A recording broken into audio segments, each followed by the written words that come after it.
রাতভর বিস্ফোরণের শব্দ কানে আসে ভারত ও পাকিস্তান সীমান্তবর্তী এলাকায়। যুদ্ধবিরতি চুক্তিতে রাজি হওয়ার পরও এমন উস্কানির জন্য পাকিস্তানের নিন্দা জানিয়েছে ভারত। এতে যুদ্ধবিরতি কার্যকর হলেও সেনাদের সজাগ থাকার নির্দেশ দিয়েছে নয়াদিল্লি।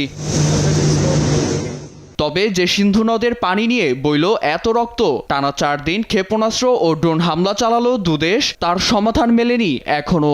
বরং তাদের দাবি, শর্ত সাপেক্ষে যুদ্ধবিরতিতে রাজি হয়েছে ভারত। এতে সিন্ধু নদের পানি বন্টন চুক্তি স্থগিত থেকে যাবে। অর্থাৎ পাকিস্তানে পানির প্রবাহ বন্ধ রাখার যে সিদ্ধান্ত নিয়েছে তা বহাল রাখা হবে বলে জানায় দিল্লি প্রশাসন। এছাড়া ভিসা প্রদান, সীমান্ত বন্ধ সহ ভারত যেসব কূটনৈতিক ব্যবস্থা নিয়েছিল সেগুলো অপরিবর্তনীয় থাকবে বলে জানায় ভারতীয় গণমাধ্যম।